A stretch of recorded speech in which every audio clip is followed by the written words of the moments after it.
Hello everyone, welcome to my channel Bangla রান্নাঘর with রূপালি।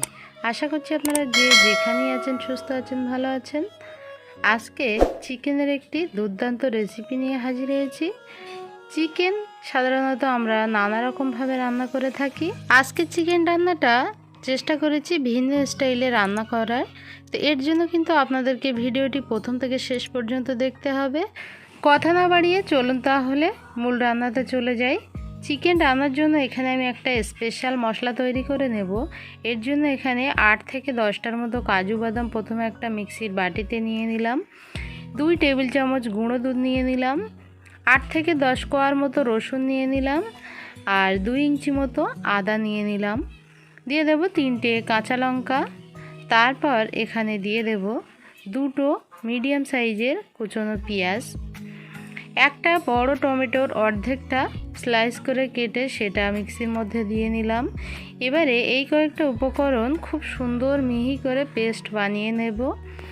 তো দেখতেই পাচ্ছেন পেস্টটা কতটা মিহি এবং সুন্দর হয়েছে। ঠিক এই রকম করেই পেস্টটা বানাতে হবে। মশলাটা আমাদের রেডি হয়ে গেছে। অপর পাশে এখানে আমি চিকেন নিয়েছি, এটা স্কিন ছাড়া চিকেন। তো আপনারা চাইলে কিন্তু স্কিন বা চামড়া সহ চিকেনটা নিতে পারেন। আর চিকেনের পিসগুলো একটু বড় বড় সাইজের হলে খুবই ভালো হয় এই রান্নাটায়। তো প্রথমে আমরা কড়াইতে দিয়ে দেব সাদা তেল। চুলাটা হাই হিটে রেখে চিকেনের টুকরোগুলো কড়াইয়ের মধ্যে দিয়ে দেব। কোনো লবণ হলুদ ছাড়াই চিকেনটা হাই হিটে ভালো করে এপিট ওপিট ভেজে নেব। একে একে চিকেনের টুকরোগুলো কড়াইয়ের মধ্যে দিয়ে দিলাম। তারপর ঢাকনা দিয়ে প্রথমে আমরা এক পিঠ ভালোভাবে ভেজে নেব। ঢাকনাটা দেওয়ার কারণ হলো, যেহেতু আমরা লবণ হলুদ ছাড়া চিকেনটা ভাজছি, তাই তেল ছিটে গায়ে আসতে পারে। সাবধানতা অবলম্বন করে চিকেনটা ভেজে নেবেন। তো এক পিঠ চিকেন ভাজা হয়ে গেছে, অপর পিঠটা সেমভাবে ভেজে নেব। চুলার জাল হাই হিটে রেখে চিকেনটা ভাজতে হবে, নইলে চিকেন থেকে পানি ছেড়ে দেবে। সেক্ষেত্রে চিকেনটা অনেকটা পরিমাণে সিদ্ধ হয়ে যাবে, ভাজাটা ভালো হবে না। তো চিকেনটা খুব সুন্দরভাবে ভাজা হয়ে গেছে। এবারে তেল থেকে উঠিয়ে নিচ্ছি।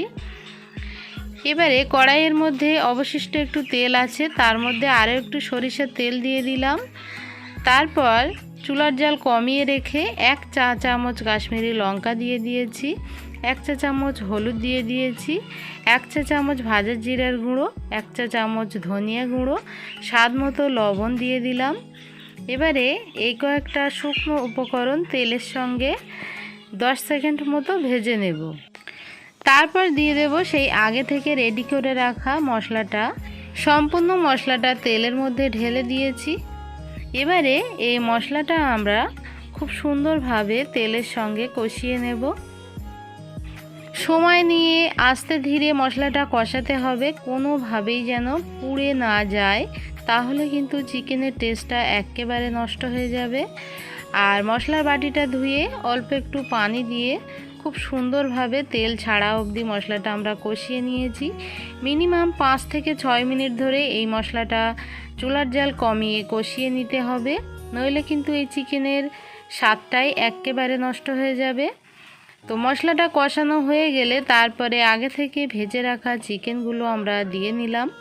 একটু নেড়ে চেড়ে মিশিয়ে নিচ্ছি। তারপর ঢাকনা দিয়ে আমরা এটাকে রান্না করব প্রথমে 2 থেকে 3 মিনিট মতো।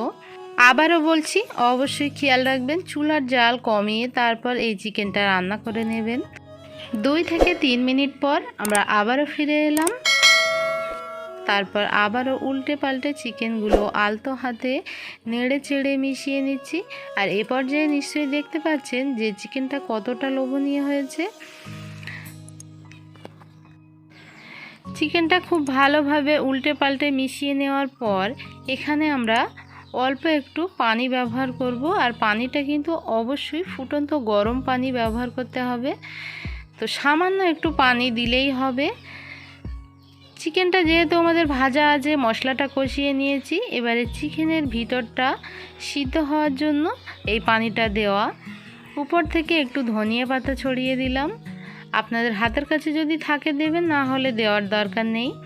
আর অল্প একটু গরম মশলা দিয়ে ঢাকনা দিয়ে এটাকে আমরা রান্না করে নেব 5 থেকে 6 মিনিটের মতো। চুলার জাল মিডিয়াম টু লোয়ের মাঝামাঝি রাখতে হবে। ফিরে এলাম 5 মিনিট পর। খুব সুন্দরভাবে চিকেনটা আমাদের রান্না হয়ে গেছে। ঢাকনা দিয়ে চুলার জাল বন্ধ করে দেব। তো 10 মিনিট স্ট্যান্ডিং টাইমে রেখে তারপর আপনাদেরকে পরিবেশন করে দেখাচ্ছি। এটা যে খেতে এতটা মজার হয়েছিল কি বলবো আপনাদেরকে। একেবারে নতুন স্টাইলের চিকেন রান্নাটা একবার কিন্তু আপনারা বাড়িতে ট্রাই করবেন। আর কেমন হয়েছিল খেতে কমেন্ট করে আমাকে জানাতে একদমই ভুলবেন না। চেষ্টা করেছি ঘরে থাকা মাত্র কয়েকটা উপকরণ দিয়ে ভিন্ন স্টাইলে এই চিকেনের রেসিপিটি শেয়ার করার। রুটি, পরোটা, পোলাও, নান সব কিছুর সঙ্গে পরিবেশন করতে পারেন। ভালো লাগলে একটা লাইক দেওয়ার অনুরোধ রইল। এরকম আরও নিত্য নতুন সহজ সহজ রেসিপি পেতে আমার চ্যানেলটা সাবস্ক্রাইব করে নিয়মিত পাশে থাকবেন। আজকের মতো এখানেই বিদায় নিচ্ছি। দেখা হচ্ছে পরবর্তী নতুন কোনো রেসিপির সঙ্গে। সে পর্যন্ত সবাই খুব ভালো থাকবেন। আল্লাহ হাফেজ।